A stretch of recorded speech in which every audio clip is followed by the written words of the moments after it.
We're allegedly live, but I can't see. Everything is frozen on my side. This is a first.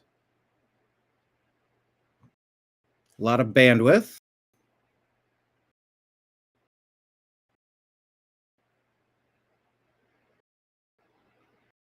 It says connecting. It looks like we're live, but I don't have it in. Let me hit refresh. It's locked up. Because if it is successful, one, you have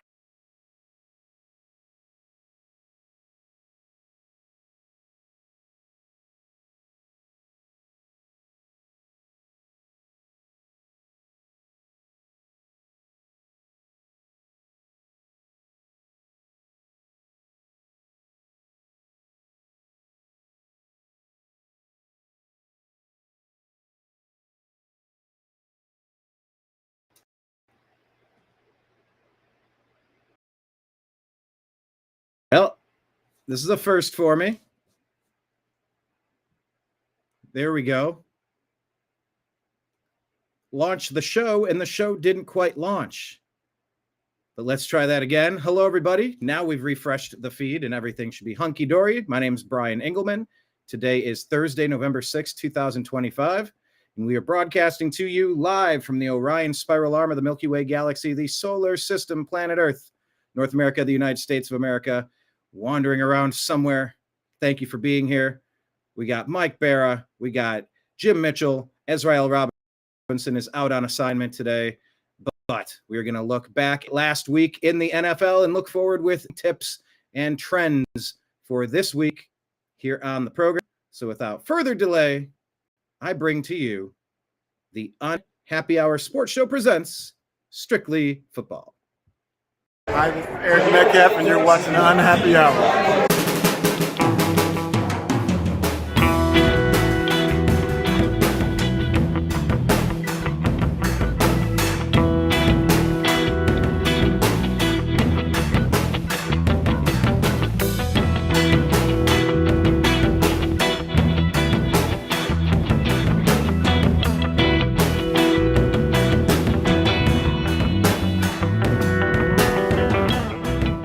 New American Media is proud to present a division of the Unhappy Hour Sports Show, Strictly Football.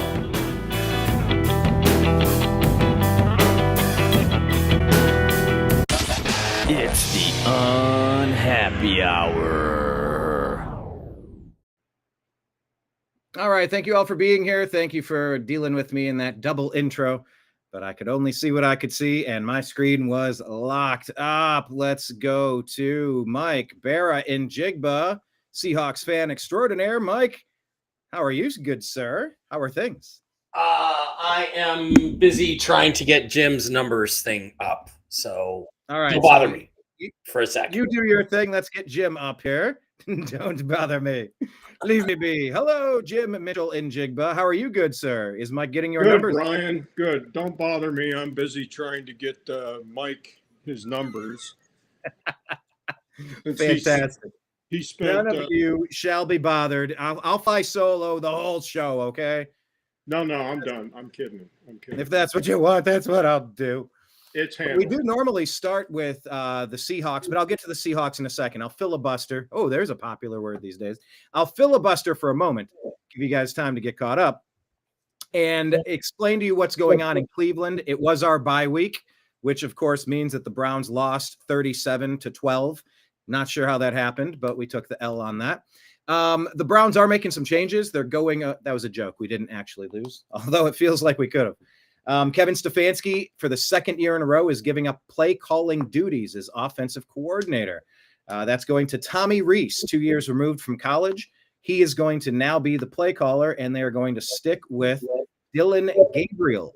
So the Browns get a chance to get a bye week, get healthy, get an extra week to prepare, get an extra week to work on the system, figure out why our defense is playing pretty solid most of the game. And then by the third, fourth quarter, the wheels come off because the offense can't stay on the field for more than 3 and out. So I'm not sure how that's going to play out the rest of the season, but it's a good chance for the Browns to hit reset because we play the New York Football Jets. Of course, it was the bye week for us, but it was trade week in the NFL. Maybe we could start there. Yeah. Were there any trades, Mike, that surprised you? Interesting stuff, or maybe even comment on the Dallas player that succumbed from his situation yesterday, scores his first NFL touchdown, and now he's gone. It's been a weird week, I guess. Yeah, that was really sad and tragic. There was that block kick. It was a big play in that game, and the young guy, who I forget his name, then committed suicide today. He was being chased by the cops, and Nealand. apparently he has some issues, mental issues, and killed himself. So it's really bizarre and tragic, but these things happen. And I see that Antonio Brown, Cleveland Browns Hall of Famer Antonio Brown, is has been arrested and going to be extradited from Dubai for attempted murder. Pro Football Talk used to have this thing called Turd Watch, but he had to take that down after he defected to the dark side and went on NBC, so he couldn't have a turd. But he used to post the arrests, days since the last arrest, Florio. But now, Florio, you're ballless, man. You had an empty ball sack. Get the Turd Watch back up. It's incredible. But strange, yeah, absolutely strange week. What is this? The Frisco police responded to assist Texas Department of Public Safety locating a vehicle that evaded troopers during a pursuit that entered the city approximately 10:39 p.m. yesterday. They found Nealand's vehicle crashed on the southbound Dallas Parkway near Warren Parkway. He fled the scene on foot. Officers searched the area, and then 3 hours later, he was found with what appears to be him taking himself out. And he had expressed these ideations, according to the report. Very shocking indeed. Talk about mental illness and things like that. Look, there's going to be drugs involved in this. I'll just tell you right now, it's drugs.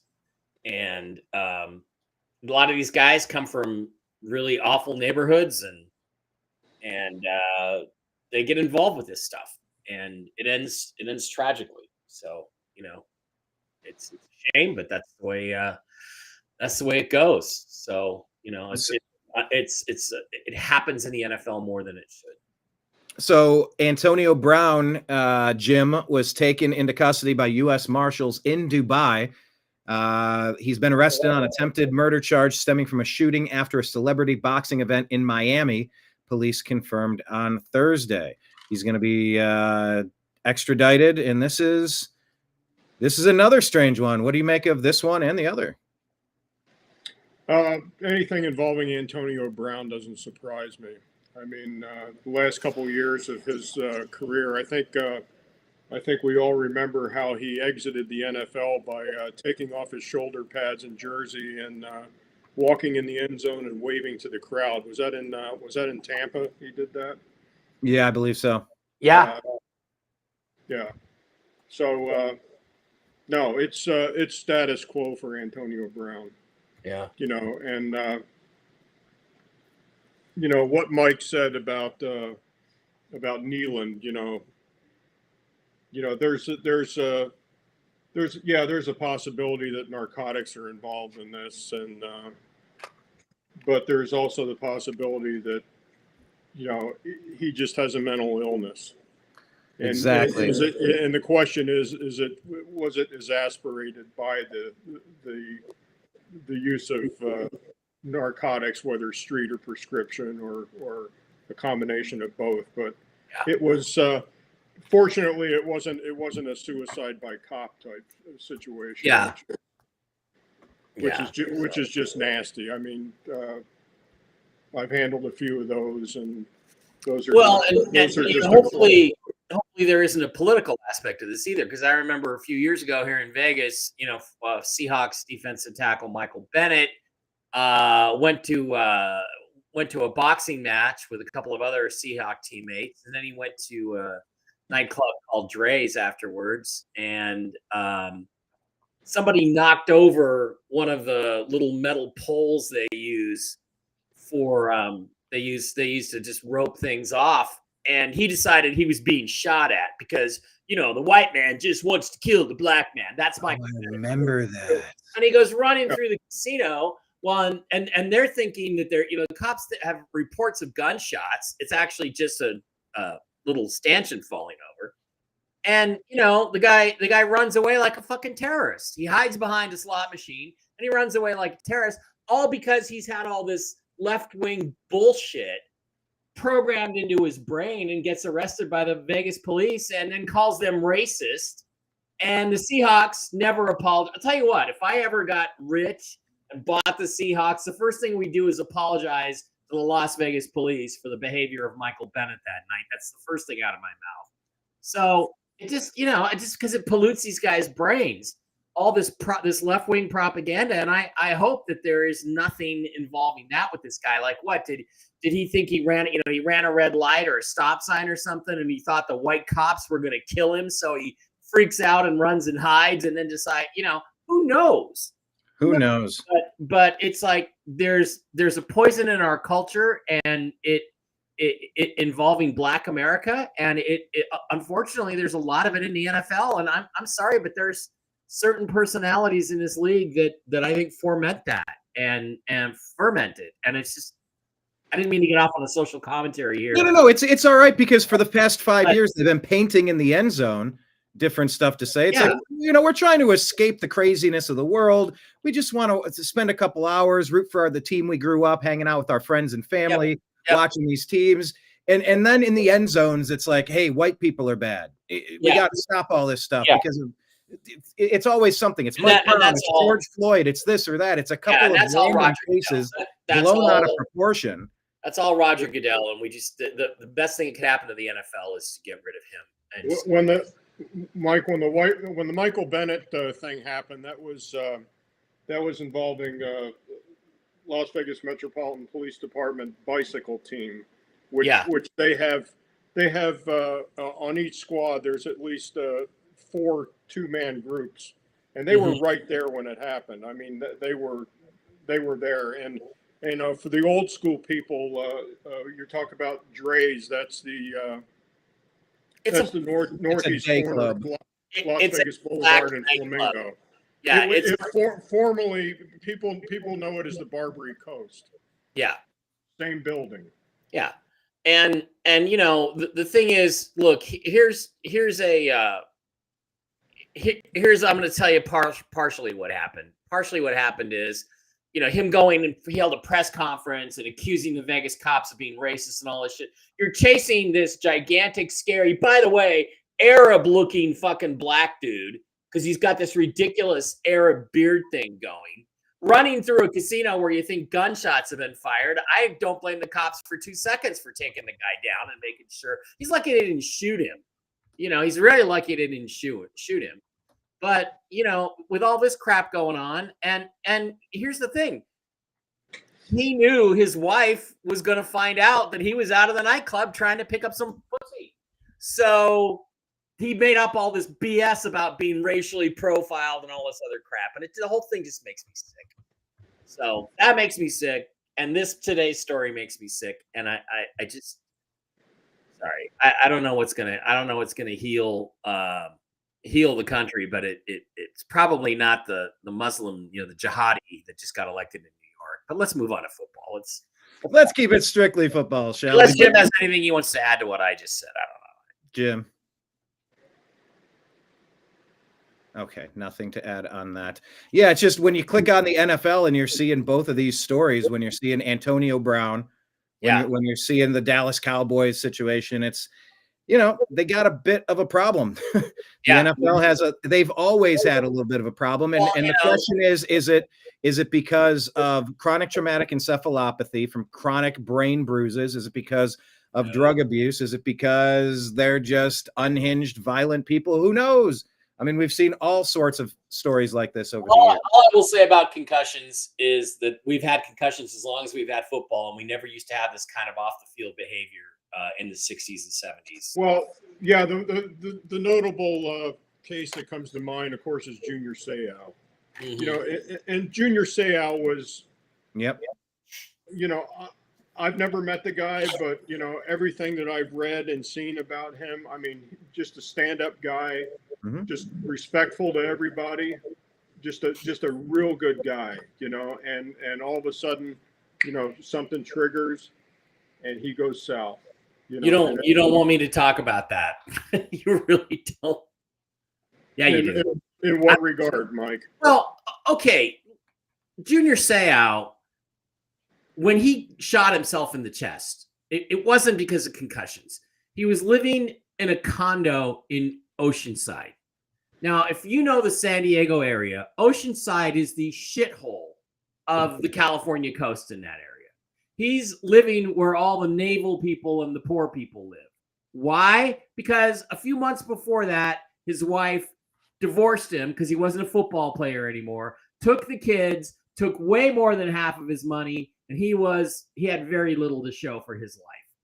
And he's living by himself, and I think that had a lot more to do with it than any concussions. And this disingenuous bullshit about trying to make it out to be concussions, I'm sorry, Jim, that rubs me the wrong way because I don't believe that's what happened. I believe it was the divorce and his living circumstances and not being able to see his kids that drove him over the edge. So, and it might have been, but Jim, that's exactly how it was reported at the time. Right. Like most people, if they're going to, they aim somewhere in this general region, not into the chest. It's just not a traditional method. More like you don't see many falling on the swords either. Yes, it happens, a handful. But so I mean, but that is interesting perspective because I wasn't really aware of. I didn't remember that whole component, Mike. Oh yeah, Oceanside is look, if he was living in Oceanside, he had very little money left. So she took his money, she took his kids, she ruined his life, and and maybe CTE had some small aspect of contributing to that, but that's a case. And Antonio Brown's needed mental help for a decade, 10 years, and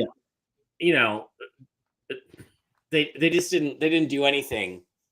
Roger Goodell, who's all concerned about CTE, he didn't do anything. He should have suspended Brown and said, you have to go see a psychiatrist or a psychologist. You have to be in therapy before we're going to let you play again. I mean, the guy had 10 kids or something?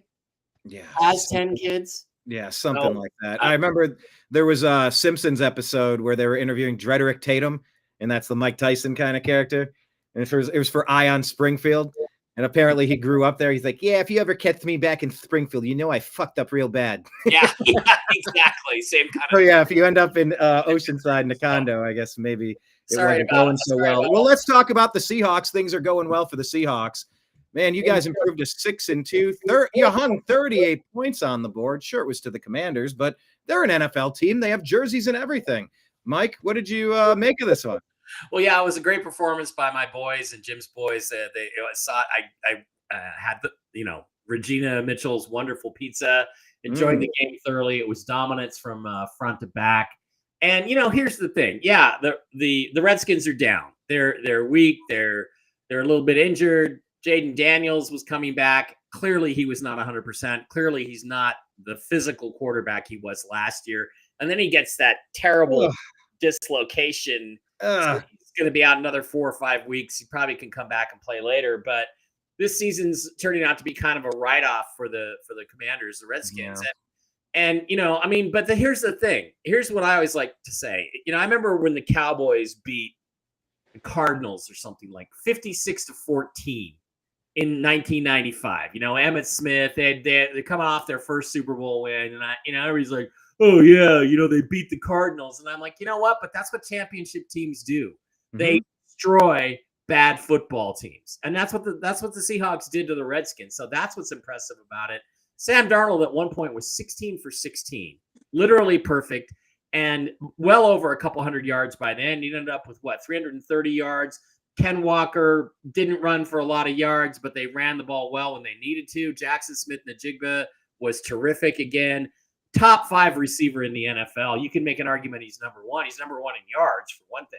Hey, where did he play college ball? He played at the Indiana State University, I believe. Indiana State. Where did he play? Something like that. One of those flyover states. And then the Seahawks made a move on trade day and got Rashid Shaheed, very fast, deep threat kind of guy that they needed on the outside at the trade deadline. I hear they were going after Max Crosby. They couldn't quite get that deal done. The Raiders weren't quite ready to give up on the next 5 years yet, but they did a great job with that. And Shaheed is the one weakness. And Jim, we talked about this the other night, Sunday night, was that the thing that scared me the most about the Seahawks was that Jackson Smith-Njigba is a single point failure in their offense. If he were to get injured, they would have a very difficult time putting points on the board, especially in the passing game. So now they've covered that a little bit. They got a guy, he's an 8-game, 9-game rental, but they can sign him in the off season. They got the cap room. So I think everything's looking really rosy for them for this week. So great performance, great game. And by the way, yeah, despite the fact that they're too many eggs in one basket, perhaps 9 targets, 129 yards on 8 receptions for JSN, but no touchdowns. Coincidentally, he didn't actually score. It was Cody White once, Torrey Horton twice, and Elijah Arroyo has made an entrance. Is that his first touchdown? This Torrey Horton, if he doesn't re-injure his knee, they got him in the 5th round because he had a knee injury. A lot of people said he's a first-round pick if he doesn't have the knee injury. If he doesn't get hurt again, you're going to hear a lot about this guy because he can really play. He's got 5 touchdowns on the year, 13 receptions, 161. 5 touchdowns on 13 receptions. Is that correct? Yeah, it's correct. Oh my God, that is highly efficient, Jim. What did you make of this battle on Sunday? Yeah, well, this was probably Mike and I's best pick of the week as far as the Seahawks covering the spread and actually winning the game outright. They're now, and Mike brought this stat up last week, they're now 5-0 straight up after a bye week. Or a mini bye. And Mike's mini bye. Everybody calls it that, Jim. Everybody calls it a mini bye. Explain the mini bye, because I think in the kink world, mini bye would mean something very different. The mini bye is when you play on Thursday and have 10 days to prepare for the next opponent. That's all it is. I just wanted to put the image of whatever mini bye could be in the kink world. I wanted everybody in like the radio days to just try to go, what would that even be? Who in this broadcast knows about the kink world? This guy down here, that guy right there. If I were betting, that guy. All right, so you felt confident about this one, and they didn't let you down, Jim. Did you have any other thoughts on this matchup? No, other than the fact that the Seahawks have been pretty strong on the road. The end of last season and this entire season, they're now 8-3-1 against the spread on the road. So they're a pretty healthy bet, if you need a team that's going to cover the point spread and win the game outright right now. Yeah, they were 4-0 on the road so far this year. Improved to 6-2 on the season. Sam Darnold, he signed for some coin in the offseason, and you went, I don't know. I mean, was that the right move? He's playing pretty doggone well. Baker and Darnold in that same draft class. Yep. Also out of that draft class is the guy that came back this week for the Baltimore Ravens, Lamar Jackson. They took on the Dolphins and beat them 28-6. Did you have any thoughts on this, Mike? Not really. Lamar comes back in 4 touchdowns. He looked good. That was last Thursday's game, right? Total dominance. They were just by far the better team. Not much to say about it. And, it was nice to see Lamar get 4 touchdown passes. I think it was 4. Yeah, 4 touchdowns. Yeah, 4. So he makes a huge difference for them. So good for them. That's all I got to say about it. Total dominance. Miami sucks, but they're not going to they're obviously not going to get rid of McDaniel. If they were, they would have probably done this. We've been saying the same about Kevin Stefanski for a while as well. It's just they're kind of locked in, at least through the season, it seems. Jim, any thoughts on the Ravens Dolphins? Yeah, the glaring thing from a betting perspective was Tua was 3-13 straight up as a dog. He's now 2-10 straight up. The Dolphins were 2-4 against the spread at home, and they were 11-23 against the spread as a dog. Mike McDaniel, just miserable. He's now 0-5 straight up on Thursday evening. So, yeah, it was Ravens all over, and they Ravens go as Lamar goes. You know, Yeah, Derrick Henry is he's one of the best running backs of all time. He's put together enough years now. You can put him among the top 20 somewhere. He's pretty doggone good, but without Lamar, that vehicle is not going very far without that engine. We all know Lamar's a top 5 quarterback. You know, he needs to stay in the NFL. You know, he's not going to go into broadcasting when he retires. Yeah. So he needs to stay with the Ravens. Yeah, that gravy train's going to run out. Luckily, he's being very well compensated. All right, let's talk about a surprisingly good game here.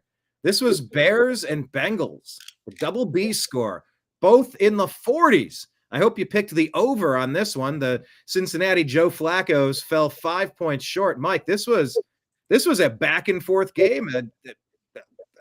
So many places to take this. What did you make of this? Caleb Williams, 3 touchdowns. Wild game. My instinct was to take the Bears and to give the 2.5 points. Turned out my instinct would have been correct, but I was afraid to bet the game because I didn't know what Flacco was going to do. Wild, crazy game. And, you know, you can complain about Caleb Williams all you want, but he did a lot of stuff in that game, made a lot of big plays, and got them the winning touchdown when they needed it. So, you know, and again, some bad clock management by the Bengals. But wild game, loads of fun to watch. Spent a lot of time watching it on Red Zone the other day. And just really exciting game. And, you know, don't look now, but the Bears are 5-3. That's exactly what I was going to ask is 5-3 Bears. Are they fighting for a wild card here? Are they a legitimate? Yep, they are. They could overtake the 49ers for one of those wild card spots if you don't watch it. Playoffs? Thank you. How about playoffs? Oh, I just hope we can win a game. Jim, look, 4 touchdowns out of Joe freaking Flacco, 2 interceptions, of course, but man, 42 points on the board. The Browns haven't scored 17. That was like their magic number. Now the Bengals are putting up 42. Obviously, they have Jamar Chase and T. Higgins. Obviously, the Browns don't. We know that. But still, are you surprised Flacco's playing at this level? Are you surprised at the Bears getting to this stage of the season, hanging 47 on them? Or come on, it's the Cincinnati defense. Of course they are. Yeah, it's kind of sad for Flacco because he's the last 3 weeks he's put up some really big numbers, you know, and he's only won one of those 3 games. Jim, 470 yards passing and 470. Yeah. No overtime in this game. Second best performance in the NFL this year. Only one guy more than 40. And he couldn't get anything done in Cleveland. We were all the receivers were dropping passes. They were afraid to throw the ball deep for some reason. That's how Flacco led us to the playoffs 2 years ago. Yeah, it's just it's refreshing to watch. I root for him. I root for players that wear the brown and orange. If they leave our team and they didn't completely burn the building down like Johnny Manziel, I'm going to root for you. You know, once a Brown, always a Brown. Some people say, well, if you don't wear brown and orange, it doesn't matter. If you were a Buckeye, I'm always going to root for you. If you were on the Browns and you didn't burn it down, I'm going to root for you. So go Flacco. Yeah, you mentioned the total in this game. It opened at 50.5, and it pretty much stayed there. So doubled it. 50.5 was, I mean, that was probably garbage time in the first half of the football. Yeah, no kidding. Yeah. So, Mike and I stayed away from this game because the Bears were 16-34 straight up, and they were 6-24 straight up on the road. So they're not a real good road team straight up. And plus, the Bengals were, they were a 2.5 point dog in this game. They were a home dog.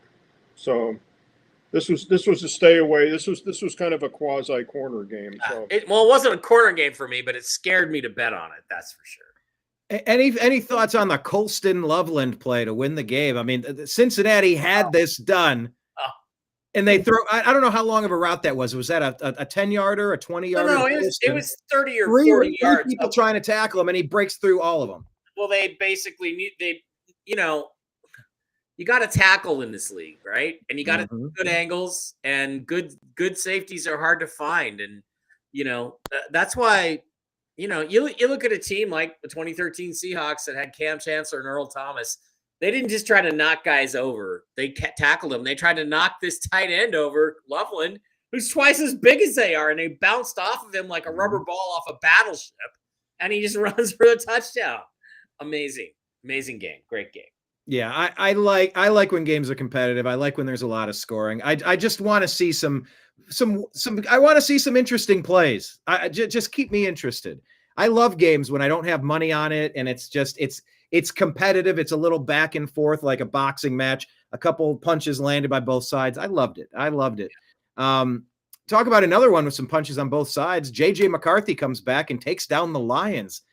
The Vikings are 4-4. They're not too far removed from Sam Darnold's year. I mean, they were the best record in the league right there at the top for all of the season. Yeah. And despite all of their problems and injuries, they're sitting at 4-4, and they just beat the Detroit Lions in Detroit, Mike. This was a legitimate statement game, I think. I don't agree with that. I think this is a fluky game. I think the Vikings and the Cardinals both had their fluky games of the year this last week. They were outmanned everywhere. The Lions were not very well prepared. The Vikings were very well prepared, very highly motivated, but I don't think they can sustain it, especially with JJ McCarthy. What do they have? Less than 150 yards passing. It's like, oh, look at that big play by JJ McCarthy. And you look back and he's only got like 4 or 5 plays, and they all ended up seems like touchdowns. So it was just one of those games where the Lions didn't really show up and the Vikings did. It ruined my parlay. But I'm yet to really be impressed by the Vikings. Jim, did the Lions lose it or did the Vikings win it? I think the Lions lost it.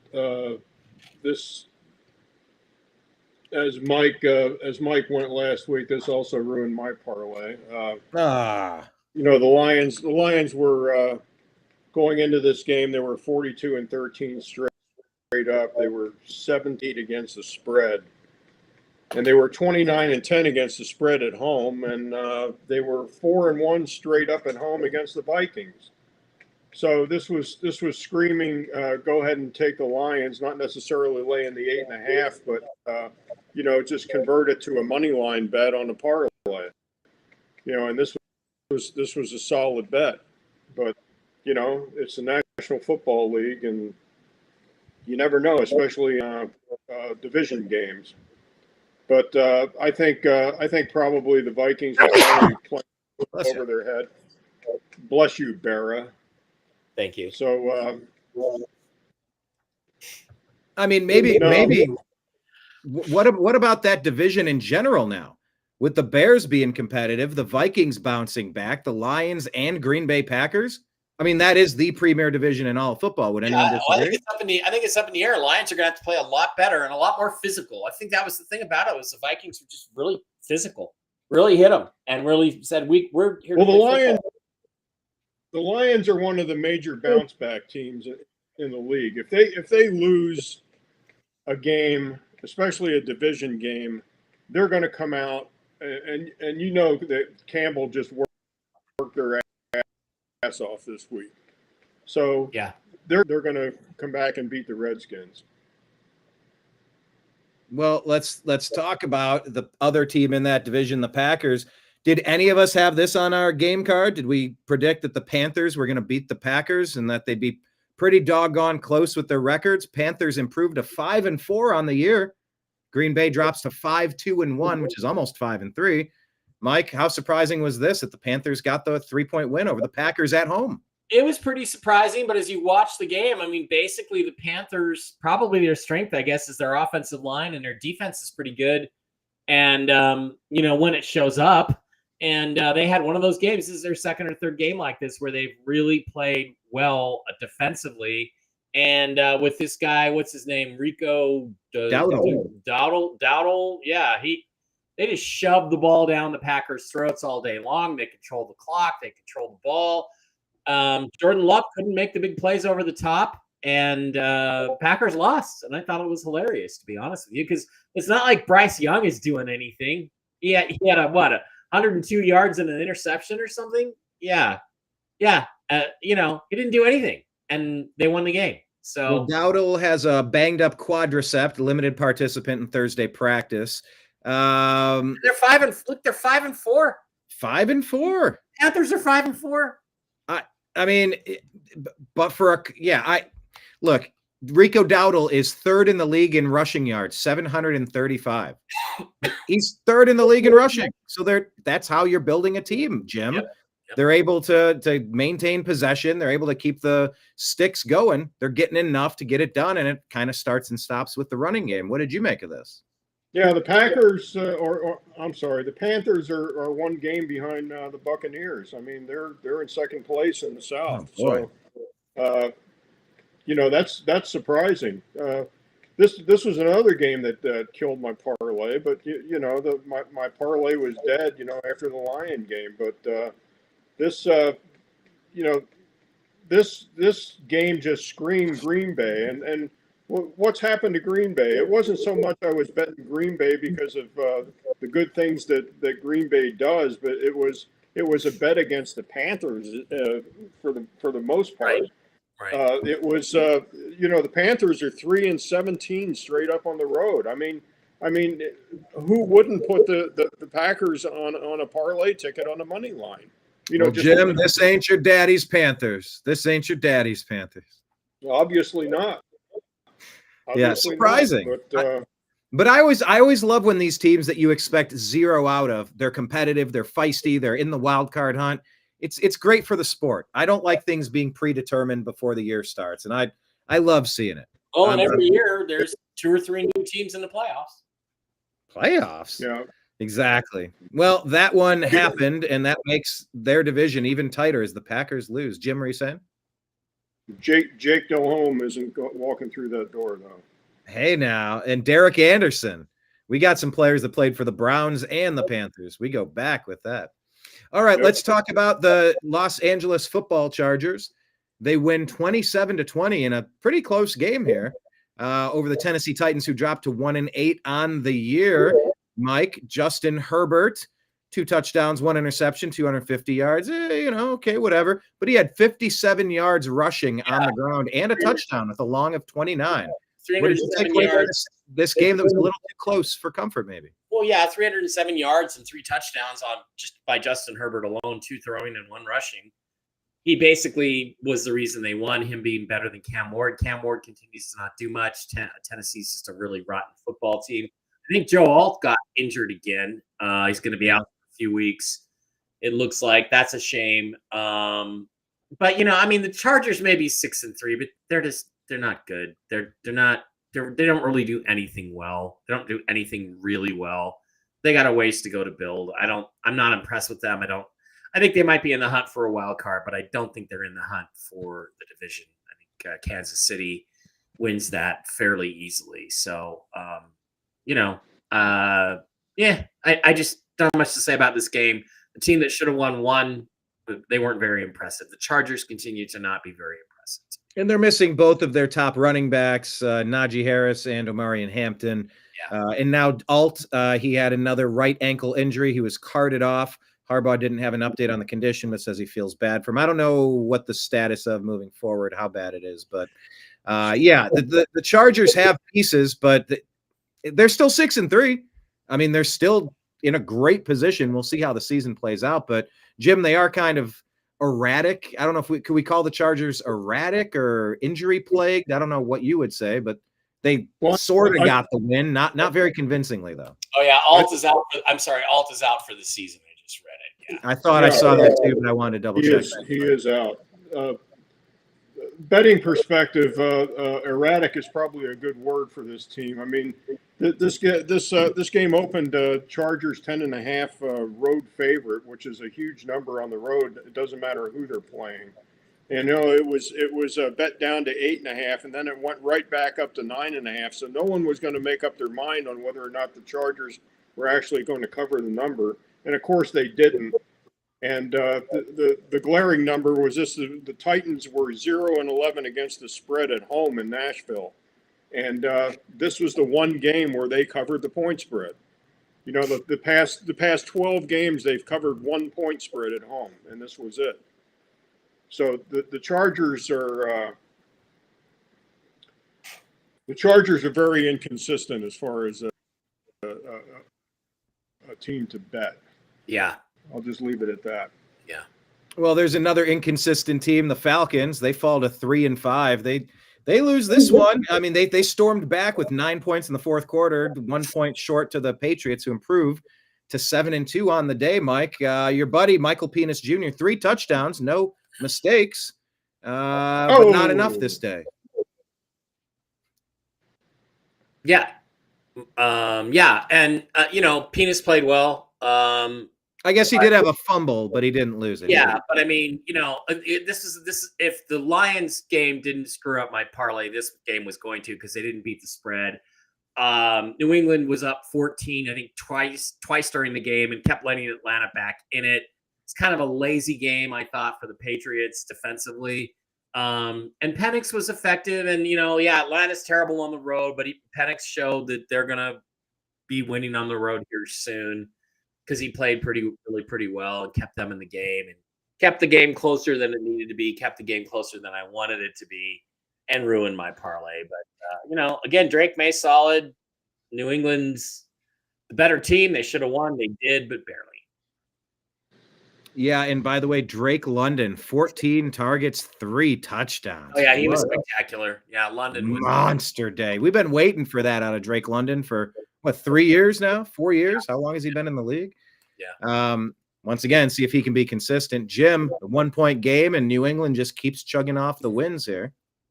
Yeah, I don't think our guy Ramondre played in this game either. That's right. Between the three of us, and we'll just keep this on the show. We all know we've got a little insight on Ramondre, and he is still suffering from a pretty bad toe injury. I'll just leave it at that. Yeah, so that will open it up for Travion Henderson, who only got 14 carries. I've watched Travion enough on the Ohio State Buckeyes to know you keep feeding the guy. He's going to bust him. He's a playmaker. He's a home run hitter. But instead, they gave 11 carries to some guy named Terrell Jennings. I feel like you should give those runs to Travion Henderson. He gets stronger the more the game goes. I don't get what the Patriots are doing. I don't understand for the life of me. You finally have your bell cow back. You have a chance to lean on someone, and they refuse to. They just this is not just Bill Belichick. We're onto this new head coach now. I don't get it. Yeah. But the Patriots are 7-2 and I'm not. So kudos to them, I suppose, for getting the win. All right. 49ers get back on track, winning 34-24. Christian McCaffrey comes back and gets it done. 106 yards on the ground and a touchdown. 2 touchdowns on the day by Mac Jones, Mike. Can the 49ers survive just on culture and talent and pedigree, or they're MacGyvering it? The Giants were the Giants. I don't know how much this is really a test, though. No, the ideal outcome for me in this game would have been the Giants win, but Jackson Dart plays terrible, because I'm really rooting against him as the next great quarterback narrative that's out there. You're rooting against him? Why are you rooting against? Now, I'll tell you why I'm rooting. Well, I'm not rooting against him, but it would be an indictment on the Cleveland Browns for letting Jackson Dart go past them. Yes. If they could draft Mason Graham, a tackle out of Michigan with the number 5 overall pick. I know we got an extra first rounder next year, and we got to build off the Deshaun Watson debacle of the trade. We lost 3 first-round picks. We got to rebuild it. But Jackson Dart was there for us. I'm not rooting against him. Why were you rooting against him? Oh, just because he replaced my guy Russ, and I don't. Yeah. I mean, he gives them some mobility with his legs that Russ can no longer give you. But Russ is obviously better in the passing game. But Jackson Dart's pretty good in the passing game. He had 2 more touchdown passes, although one of them again was kind of fluky, not really a play by the quarterback as much as it was a play by the receiver. But that's just kind of my ideal thing. It'll be really interesting. They're going to play the Cowboys, I think, again this week. And, now we can do the direct head-to-head comparison, Russ versus Jackson Dart against the Cowboys. But, the 49ers cannot sustain this. They are a dead man walking. They are a zombie team. They got so many injuries and so many old players. But the whole thing just has to – they're like a piece of cigarette ash. It's a beautiful sculpture now, but you flick it and Caesar just crumbles to dust. So I'm just waiting for that to happen. Didn't happen this week, but I think it's coming. Jim, like Santa Clara 49ers. Yeah, this is one of Mike's best bets of the week, actually, was Santa Clara to destroy the Giants. number was 2.5. They covered that comfortably. The Giants are just miserable. Installed as a dog, they're 6-13 against the spread, and the 49ers are now 2-1 straight up against losing teams. They're now 6-3 straight up against losing football teams. So, yeah, this was one of Mike's best bets of the week. As long as Stone McCaffrey. Cold Stone Crab lock of the week. Stone Crab lock of the week. We got to come up with some good ideas for this. We're working on getting Jim a burner account. Well, not a burner per se, but we want to get Jim a presence on Twitter X so that we can put his trends out. And then we got to come up with like Stone Crab lock of the week or something silly. Yeah, he ain't Easter Island stone figure lock of the week. I don't know. You're not going to get me on X, Brian. I got my lawyer on speed dial if you try to do that. All right. Well, hey, speaking of a team that has their lawyer on speed dial with Ben Rapelessberger there for long enough, look, the Schittsburg Steelers took care of business. They beat the 7-1 Indianapolis Colts 27-20. Pittsburgh improves to 5-3 on the year. Aaron Rodgers throws 1 touchdown, 203 yards. Daniel Jones, 3 interceptions on the day. And if you watched this game like I did, man, something has changed. That Pittsburgh defense. Yeah. Were you giving me a cheers, by the way? What was it? Were we all cheersing? Is that what that was? Yeah, we're cheersing. Sorry, I was looking at another screen. The Pittsburgh defense, Mike, they are playing angry. Now, I don't like when they play dirty because they blew out the knee of Nick Chubb, and I've seen them play dirty too often. But when you talk aggressive, they were hurting the Colts. They were just hard hits, and it showed. I don't think Daniel Jones has faced this type of pressure all season. Would I be wrong in saying that? This was the team that couldn't stop the Jets, I think, in week 1 or week 2, and ruined my parlay because they couldn't stop the freaking Jets. And now they play this great against Indianapolis. And they really gave up a lot of yards, but Jones threw for a lot of yards, but he had the big mistakes. They suckered him into some interceptions. They obviously saw this is a time of year when smart coaches are starting to look at the film and figure out what teams are doing and how to trick the quarterback into doing something he shouldn't have been doing, right? And Mike, the flip side of that is it's a time where you're going to get an Aaron Rodgers outperform a younger Daniel Jones. He's an upstart, a couple years in the league, whatever, but Aaron Rodgers, he's a wily veteran, a decade and a half in the league. It's the coaches figure it out, and then the best quarterbacks figure out how to best manage their offense. This was old age and treachery, kind of overcoming youth and skill. Rodgers did not make the mistakes. Obviously, he had he just had 1 touchdown, no interceptions, no fumbles, no turnovers. And they stuffed the Colts running game. And that was the key to it, really. Jonathan Taylor only had 45 yards. As a team, they only had 55. That was the key. You take away that, you take away the play action, you put Daniel Jones under more pressure. This is the formula for how to beat the Colts. And play action. I've got Jim Mora up there if you want to use him. He's right there. I'm sorry, play action. What's that? Let's talk about play action. Playoffs. Play action. Playoffs? Playoffs. Are you kidding me? Playoffs? I just hope we can win a game. We'll talk about play action. You kidding me? Yeah, that wrecked me in my fantasy league because Jonathan Taylor has been our go-to. He's been carrying us in the league, and he gave us a blah. It's not going to be every game. Steelers had a great game plan. They executed it very well. They were aggressive. They took the Colts out of their rhythm, and they came away with the win. Good for them. Jim. This was one of the games I stayed away from, and I stayed away from this game for one reason. The Colts were statistically supposed to win this game, but the Steelers, as we talked about last week, there were 2 teams that had lost the week before that were, and relatively solid football teams to good football teams will come back and play extra hard the next week. The Steelers won the game. They covered the point spread. The Steelers lost the week before. The other team that I forgot to mention was the one that we had just talked about, the 49ers. The 49ers had lost the week before. Last week, they came back, they won, and they covered the point spread.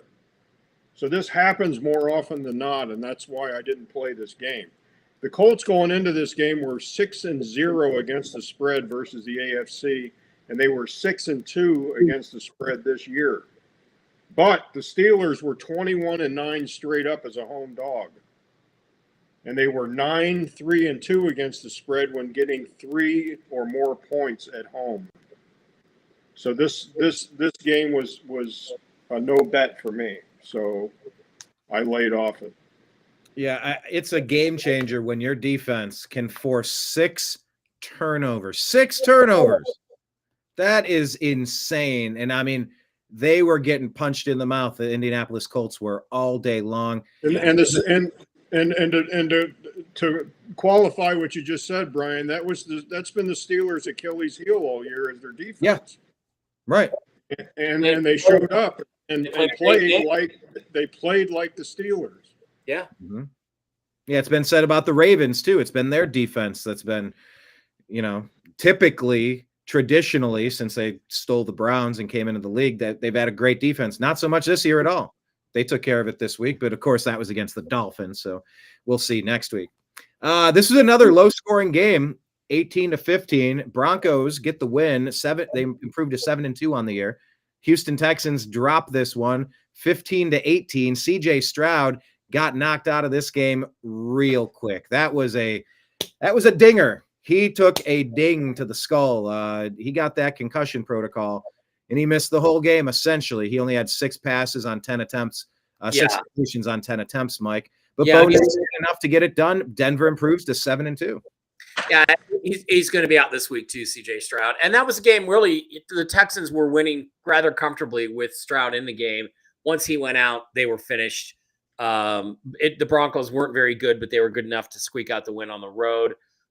It's a shame for Houston because their season now is essentially over with Stroud missing another week. And, I don't have a lot to say about this game. I just think it's going to be, it's just kind of the injury to the quarterback decided the game pretty much. And that was it. And that's all I really have to say about it. So, too bad. I would add from a fantasy perspective, RJ Harvey was a high draft pick out of UCF. He was a 2nd-round pick out to Denver, scored another touchdown in the air, targeted 5 times, 5 completions for 51 yards and a touchdown on the day for Denver. Jim. Yeah, this was a stay-away game for me as well. The Broncos were 8-24 straight up on the road. And they're 2-7 against the spread as a dog of 4 or fewer points. But conversely, Broncos are 8-1 straight up and 7-2 against the spread versus a team with a losing record. So which way are you going to go? Texans were 1-4 straight up and against the spread versus teams with a winning record. So it was kind of a wash both ways. So it was a stay away game for me as far as betting's concerned. And Mike is correct. CJ Stroud will not play this week. He's still in concussion protocol. So it's Davis Mills as far as I know. Yeah. Yep. Prayers up for CJ Stroud. Rooting for him to get back soon. Davis Mills, I don't know what you're going to get out of him. Can Davis Mills, Mike, give you the performance style that Geno Smith can? 4 touchdowns on the day, not enough for the Raiders to get the win. Vegas drops to 2-6. Stupid Jacksonville keeps winning. We have their 1st-round pick. I want them to be terrible. Instead, they're 5-3. What did we learn here? That this game went to overtime. This is a very entertaining game, if nothing else. Yeah, it was. I watched quite a bit of this. And I actually, Brian, I'm gonna share my screen and I want you to put it up there. And I need to figure out. I think there's something I can press that can allow you guys to grab the screen share. I'd rather give you guys the control. I just can't figure out how to do it. And this is Pete Carroll's new official NFL portrait. If NFL head coaches, just make him single layout guy there. If NFL head coaches had portraits the way the presidents do, that would be Pete Carroll's portrait. What? Not an auto pen portrait. It would be an auto. Why did you almost hear Tim Allen. Yeah. Why did I give the ball to Beast? Again, Trevor Lawrence isn't very good. He threw an interception down, on a first and goal situation, goal line situation. They were good enough. They made enough plays. They had the lead. You give Geno some credit. He had one of those good Geno games where, one of the games where you're like, wow, maybe he could be the guy. Maybe he could do it. But he got him down there. They scored the touchdown where they had a chance to tie it with 1 or win it with 2. Pete did what he should have done, which is go for 2. But then it was a very smart defensive set by the Jaguars. They knew that that they weren't going to be running the ball because they hadn't run the ball all day. So they knew it was going to be a pass. So they had their 4-man rush. They pushed forward a yard or so, and then everybody just stood up and put their hands up, and Geno threw the ball right into one of the guys' hands. There was no space. When you're down that close to the goal line, there's not much space to operate. You can't lift it over the defense. So that was a really smart play. They just completely took away the middle of the field in terms of passing lanes, which is where the Raiders had scored their touchdown on the previous play. They took that away. Very smart individual tactical call by the Jaguars defensive coordinator, whoever he is. And, Geno threw it right into the guy's mitt, and that was the end of the game. So 2 bad teams, one of which, the Jaguars, sucks less than. I wish they were bad teams. They're 5-3. Mike, every loss or every win moves that first-round pick that we have further and further into obscurity. Like, we're supposed to be able to package and bundle, and they were supposed to be a top 5 team because that's where they were last year. And by the way, there's an injury now, right? Didn't our Heisman winner got injured on Jacksonville? I don't know. I'll check his situation. Oh, yeah. Travis. Let me look on that. Jim, what did you take away from this? This I don't know. If you took the over, that was 59 points on the over. I think they easily got that one, right? Yeah, let me check what the over-under was. The over-under was only 44.5, so it wasn't a lot of points. But wasn't the field goal record was broken in this game? Was it? Oh, that was awesome. I believe it was a 68-yard field goal. Yes.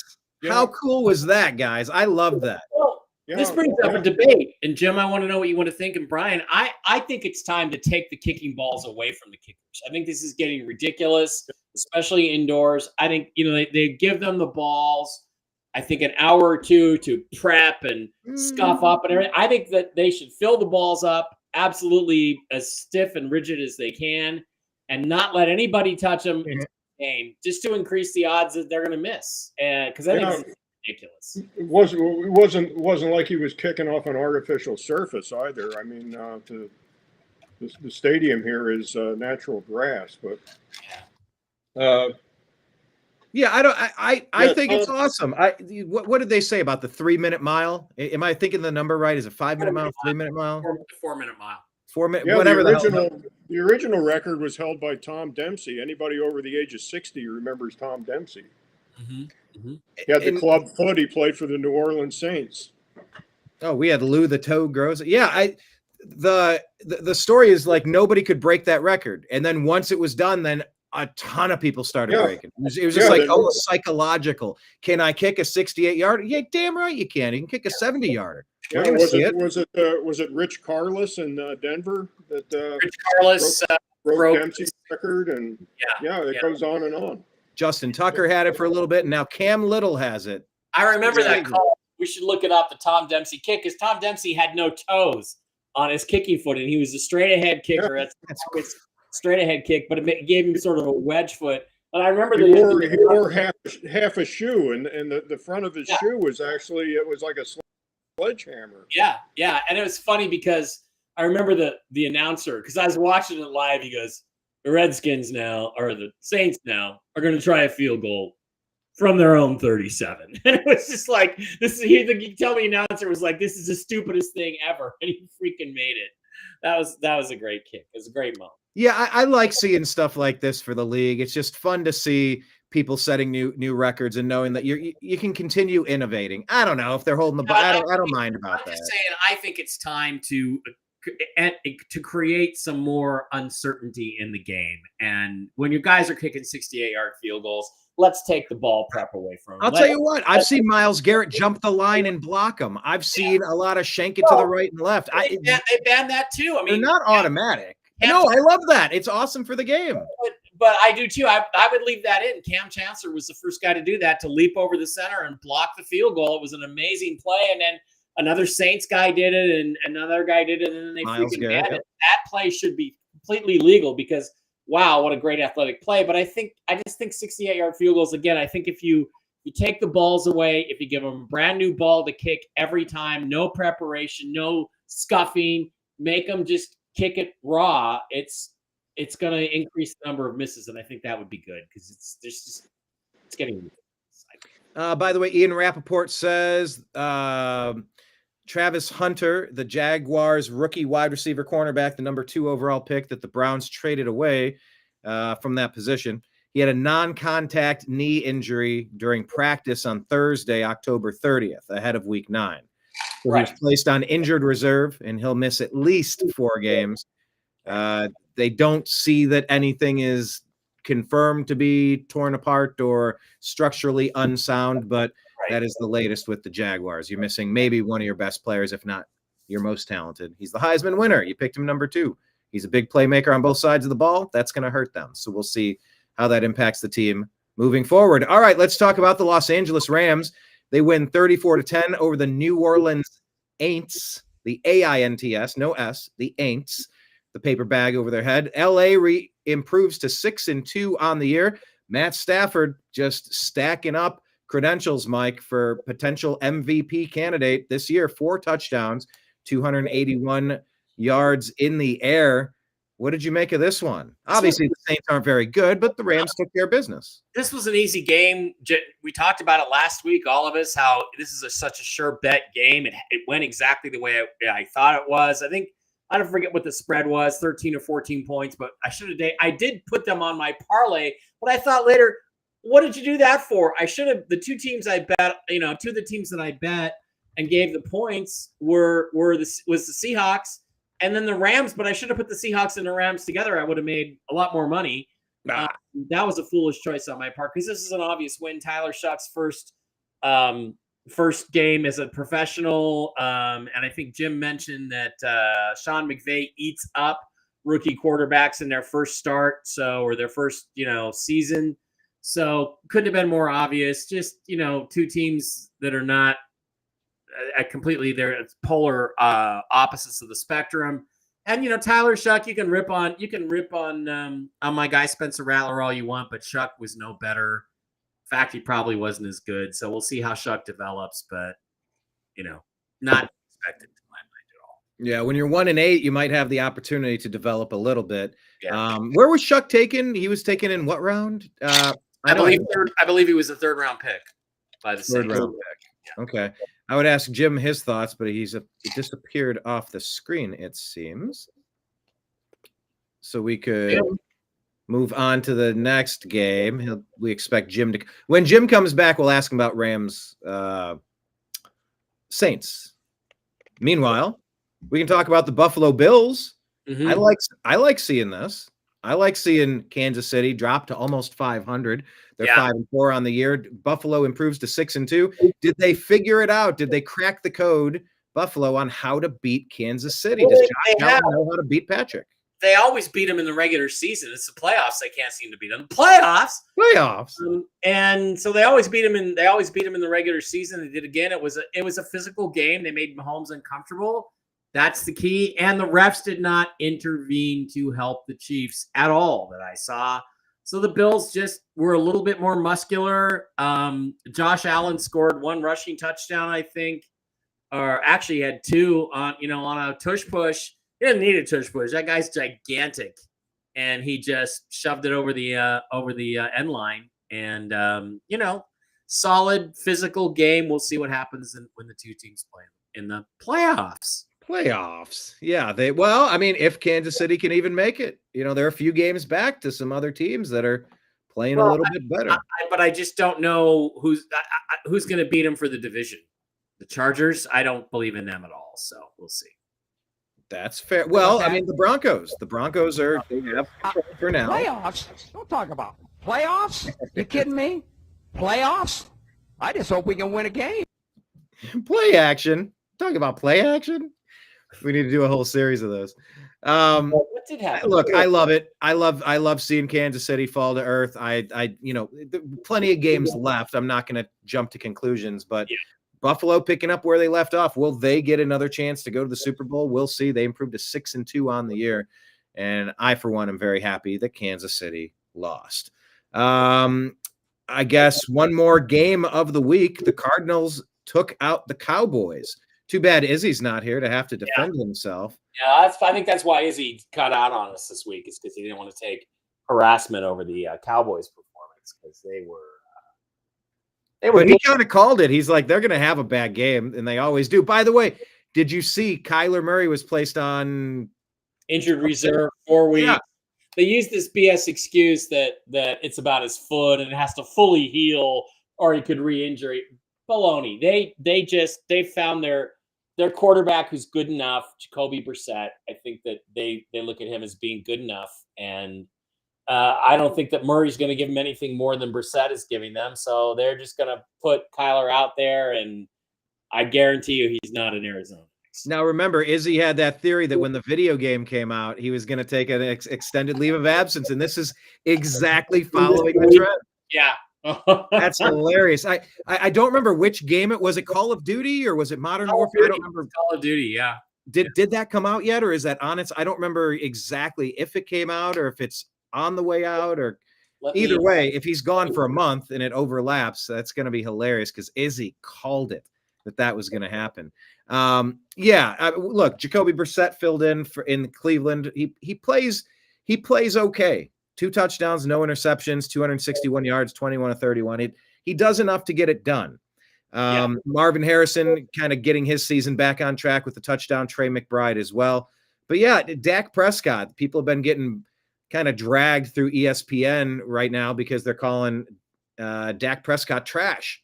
I don't know if he's trash, but he's not getting it done either. I don't know. I mean, there's bigger problems in Dallas than Dak, but yeah. He didn't give me much this game. The thing about this game is Arizona really came to play. They played very tough. They played very physical. They were very aggressive. They were popping the ball out. Seattle, this is a trap game for the Seahawks. They dominated them in the first game, but I think that the way the Cardinals look, Seahawks better be on their toes, because they're going to come to play like they did this game. And how about Jerry Jones? You know, he got the 2 first-round picks for Micah Parsons. He turned around and flipped one of them for Quinnen Williams from the Jets, who had a fire sale this week. And he's basically saying we have to improve our run defense. And I think that's going to be the formula that Jerry's going to use, because they gave up 119 yards to the Cardinals. Emery Demercado? 79 yards? Are you kidding me? So, it was just a game where Arizona had probably their best game of the year. Cowboys weren't prepared, and they got sand kicked in their face. Yeah, 3rd season out of TCU for DeMercado, and then Bam Knight, a guy that I picked up in my deep dynasty league, 3rd season out of NC State, getting some action as well. And also catching passes out of the backfield. So look, this is a battle. These are both 3-5 teams, except Dallas also has the tie, 3-5-1. So, I mean, you could argue that the stronger team at this point is the Arizona Cardinals. But yeah, we'll see how that trade helps Dallas out. Okay. That wraps up what I had for this week, Mike. Any final thoughts on last week? Jim just texted me. Cable's gone out. He's not going to be back soon. He may not make it by the end of the show. So okay. Well, we were doing a cheers earlier. We'll pretend to pour some out for our departed brothers. We're down 2. We're down 2 peeps. Mm-hmm. We will truck on. We will find a way to get through this. Mike, do you want to share the X feed for? We got to get Jim an account. I can do it. I just have to decide to do it. You want me to call him? If you think that would be something we could do, yeah, I guess we could. All right. I used to make calls through Gmail. God, I haven't done that. That's how I used to Well, my guests on the Agree to Disagree show. I'm not going to be able to call him, but I might be able to call him on the phone, but not on the internet. So, and then you could put him on speaker, perhaps. let me see if I can do that. Yeah, and I'm looking to see if I can make a phone call. I used to be able to in Gmail. I don't know. I haven't done that in so long. Because that would be super cool if I could just call him up from my Gmail. I'm looking at the main menu. By the way, hit like, hit subscribe. This is Strictly Football, a division of the Unhappy Hour Sports Show here on the New American Media, because the old American media failed you. Mike, do you have anything interesting going on last week or this upcoming week? Hang on, let me just talk to Jim here for a sec. Jim? We got him.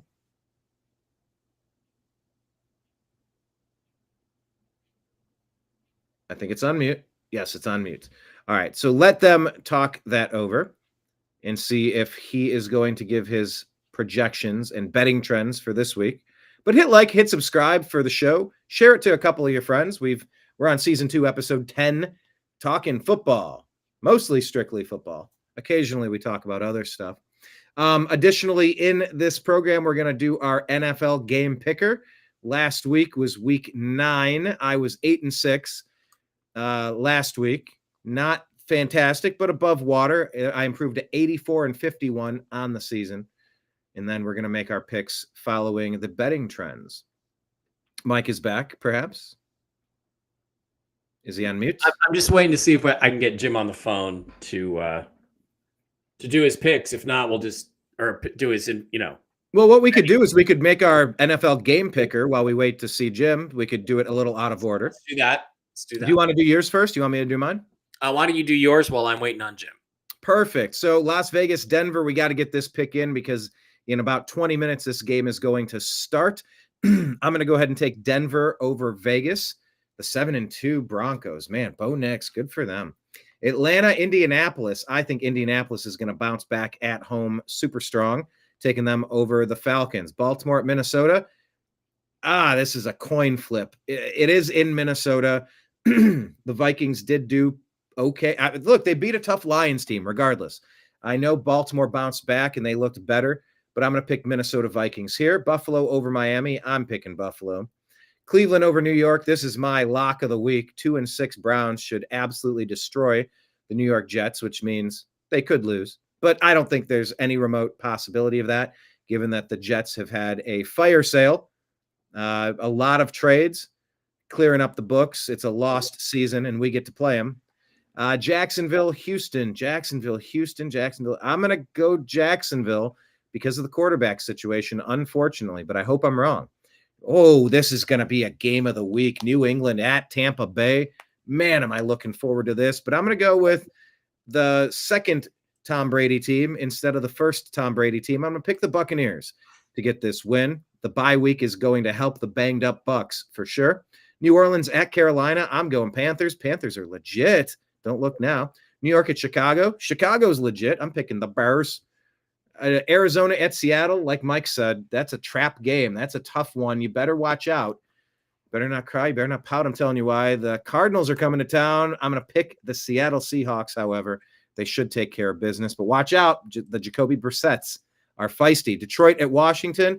Detroit, that gruesome elbow injury. Prayers to Daniels over there. I hated seeing that. And, you got a lot of grief the coach did. Why was he in? Oh, that's my fault. But, he's also taking reps. It's the second. I don't know. You play the game. There's only so many snaps. I don't know. I wouldn't want to string up the coach just because if he knew that would have happened, he never would have played him. But that could happen on literally any play of the game. So he shouldn't have been out there. And you're right. You're right. I don't disagree with that take. However, I'm going to give a little bit of grace there. But I take your point. This is another good game. 6-2 Rams, 6-3. 49ers. I would say this is a coin flip game, but I'm going to go with the Rams on this one. Pittsburgh at Los Angeles. God, the way the Steelers played last week, I think it's going to be a lock that they're going to get this win, but I do think the Chargers are accidentally the better team here. So I'm going to go with the Bolts and Philly, Green Bay. There's some nice games this week. Philly at Green Bay, Green Bay really played like crap last week. So I'm going to go with the Eagles, Mike. Those are my picks from last week. And like I said, I'm 84-51 on the season. In my week 9 last week was only 8-6. How about you? Interesting. Can you make my screen a little bigger? Can you make Absolutely. Let me switch to your screen. Put Mike Bara and Jigba up on the screen. I'm going to take mine off, and I will make yours the largest. There we go. That looks better. Yes. All right, I think we'll skip going through Jim's data for this week. He's just not able to provide commentary on it, but it is posted on Mike Bara 333 on Twitter. And Brian, you can obviously repost it. I tagged TNAM football, strictly football, so we'll go with that. Last week I was 9-5. I'm 90-45 for the season. I think I still have an edge, although it's close this week. So let's move on to week 10. God, is it week 10 already? Oh my God.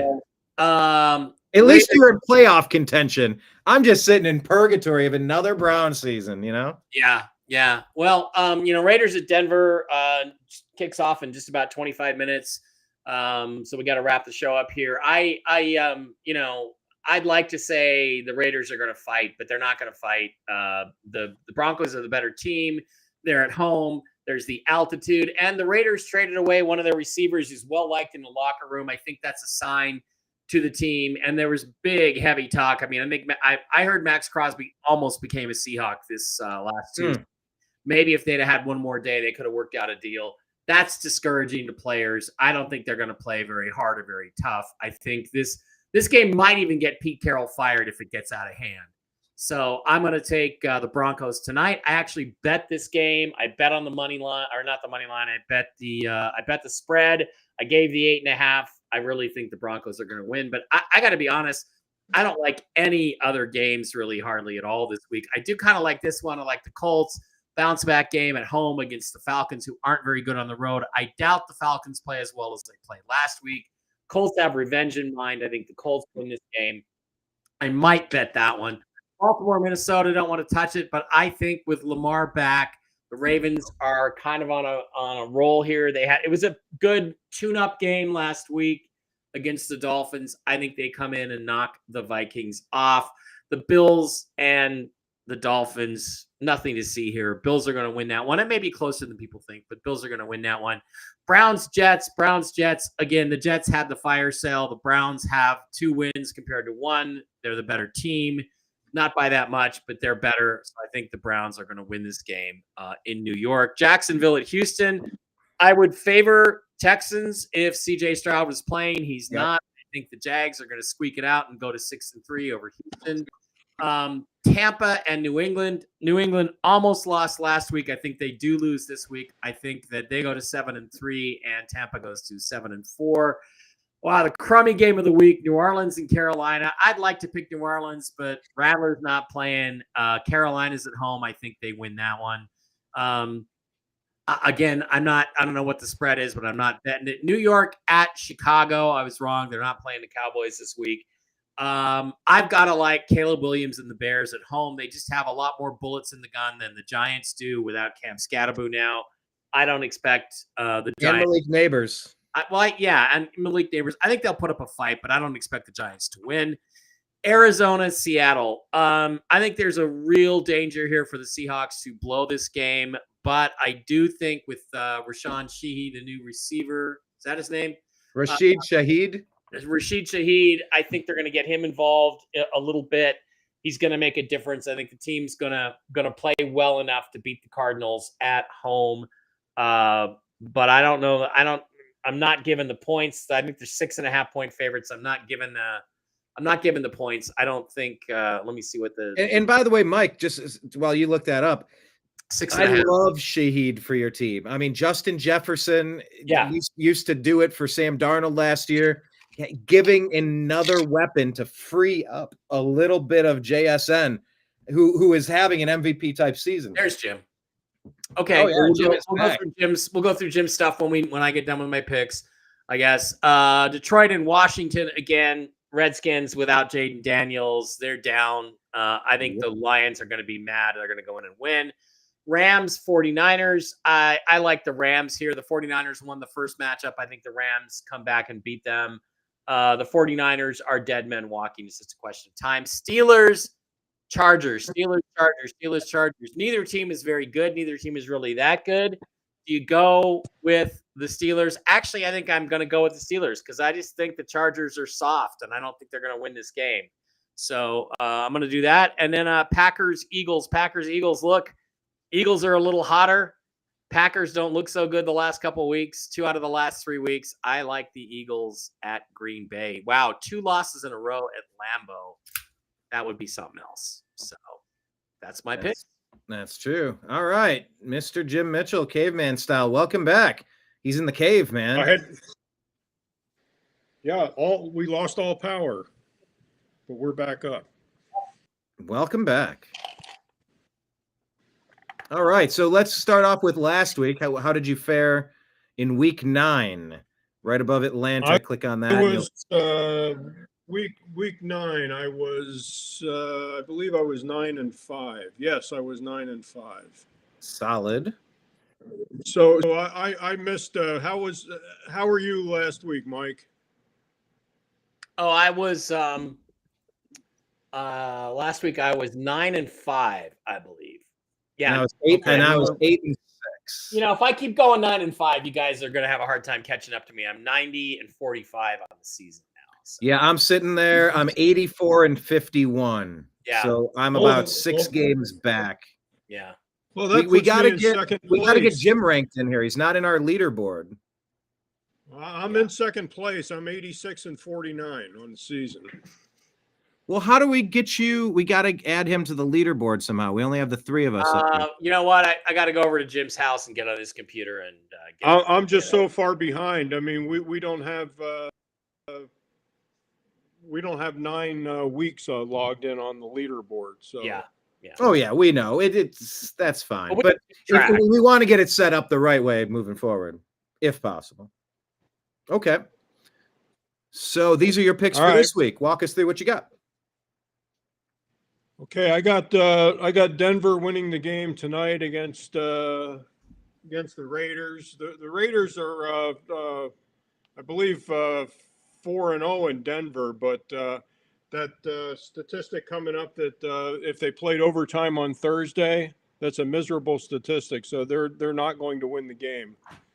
I got the Colts. This is the Kraut Bowl. They're going to be playing in Berlin. So I got the Colts bouncing back. This is one of the bounce backs. They lost last week. They will bounce back and destroy the Falcons. I'm comfortable with laying the 6.5 in this game. I've got the Ravens beating the Vikings. I will take Buffalo. Buffalo is just super dominant in Miami, and we'll go over that later. I'll take Buffalo to win this game. I've got your Browns, Brian, beating the fire sale Jets. Thank you. The Jaguars. The Texans are playing Davis Mills division game. I'll go ahead and take the Jaguars in this game.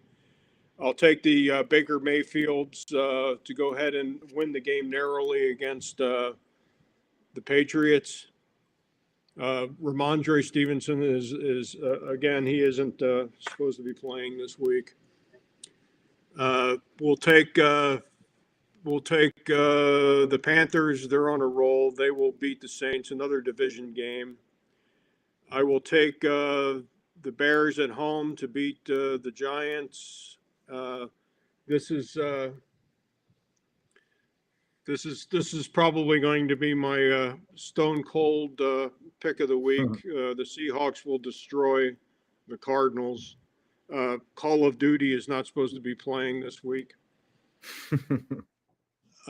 We will go ahead and go with Detroit to beat the Redskins. This is another team that will, losing a week before. Even though the Lions are 5-3, they're going to bounce back and destroy the Redskins. We will go with the 49ers to beat the Rams. I'm telling you, Shanahan's got McVay's number. I will go ahead and take the Steelers to beat San Diego. As Mike mentioned before, Joe Alt's out, so Justin Bear is going to be running for his life. We will go with Green Bay at home. Supposed to be pretty cold Monday night in Green Bay, and I will take them to beat the Eagles. All right. Cool. And those are your personal picks. Now, we want to go through your betting trends. Yeah, we could pull that up on the screen. Mike, do you have that Got it. Yep. cued? Look at that. That's like Malone to Stockton. What a nice assist. Perfectly timed. There we go. All right, Mr. Jim. So, Jim, tell me that I bet the right game, because you weren't here when I said I went and I bet the Broncos tonight, and I gave the 8.5 for $50. So, looking at some of your stats, I'm not so sure that was a good idea. But yeah. Well, I love this game, but I ran out of time to bet it. I would have taken the Broncos on the money line on this game and parlayed them. The Raiders are 10-9 against the spread versus the AFC West in their own division. The Raiders are 4-1 straight up versus the Broncos in Denver the last 5 games. This is the most important statistic of this game here. Teams that play overtime on Sunday, then play on Thursday, are 3-24 against the spread. So if this statistic holds up, Mike, you're gold as far as covering your 8.5. This game opened at 9.5, and it was bought down to 8.5 this afternoon with Boyd Sports. Broncos are 4-5 against the spread in 2025.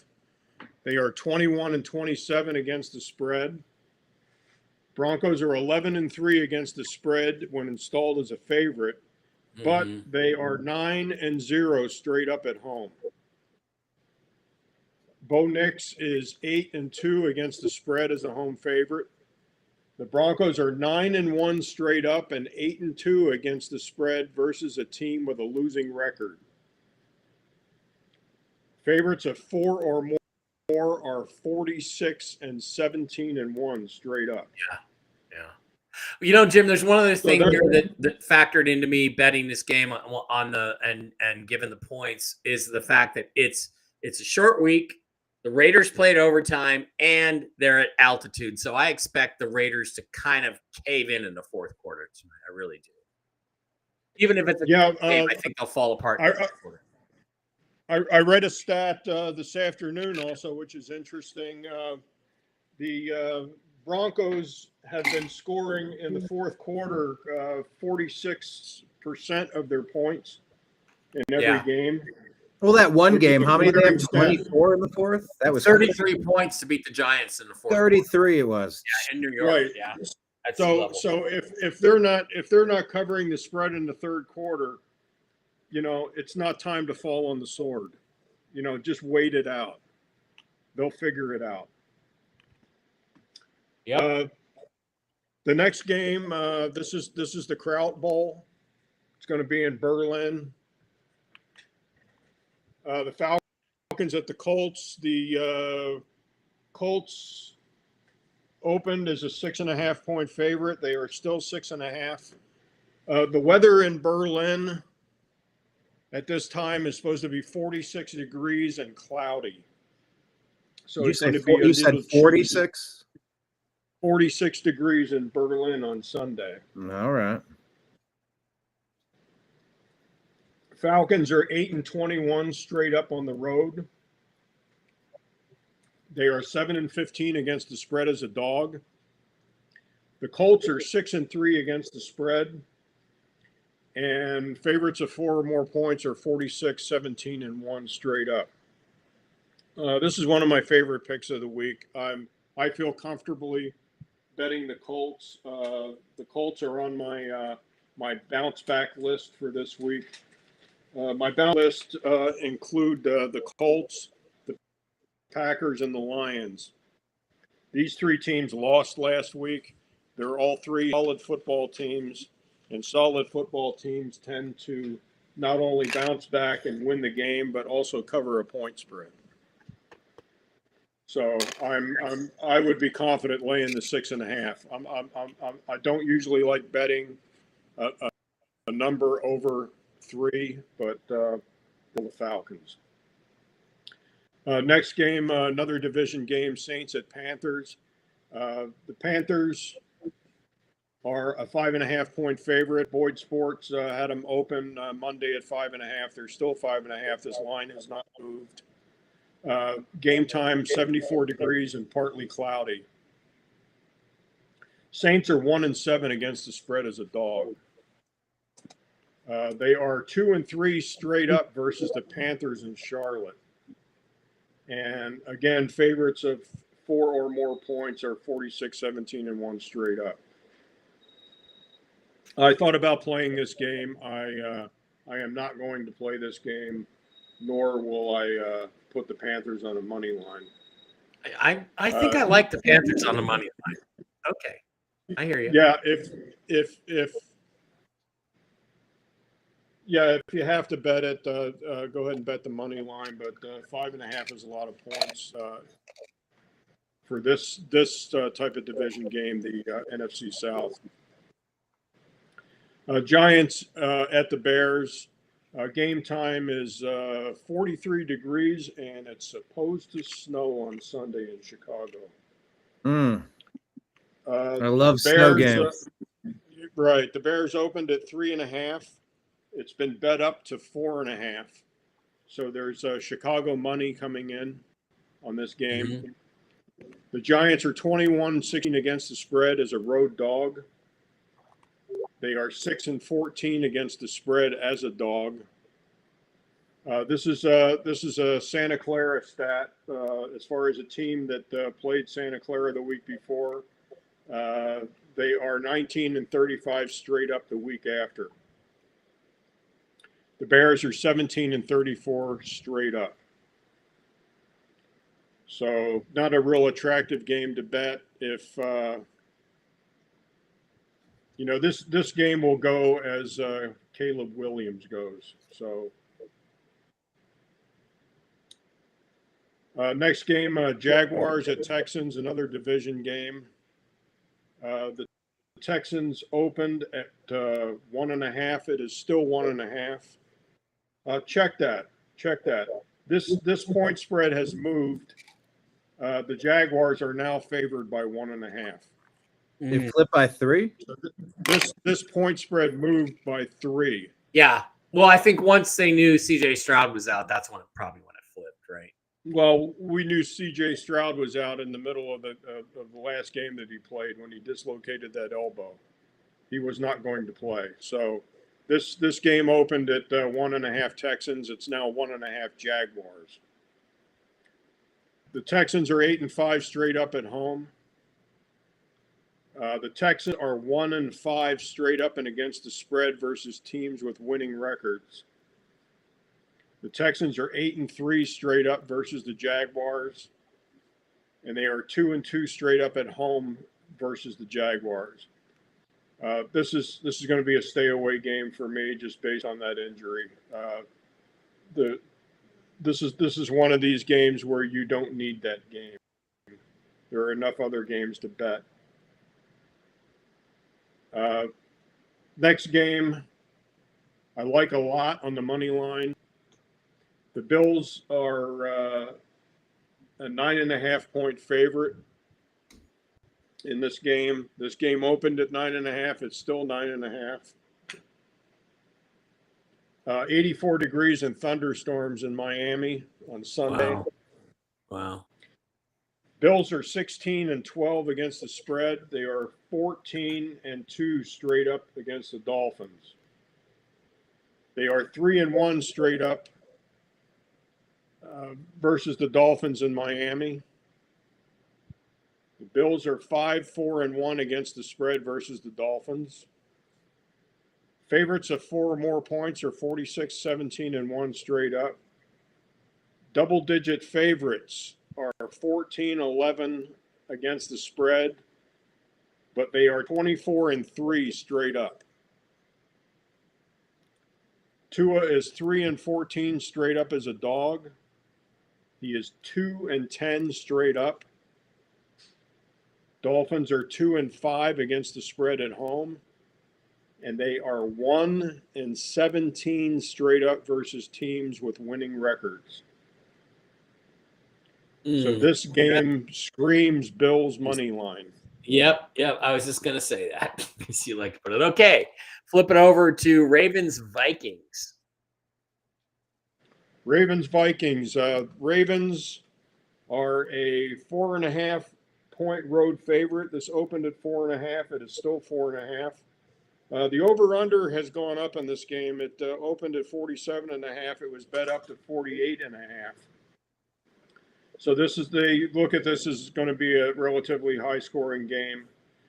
Ravens are 3-5 against the spread in 2025.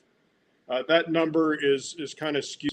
We didn't have Lamar for a lot of those games. Yeah. Jackson is 26-11 straight up, and he is 24-3 straight up versus the NFC. That's a big number. Yeah. Favorites of 4 points or more are 46-17-1 straight up.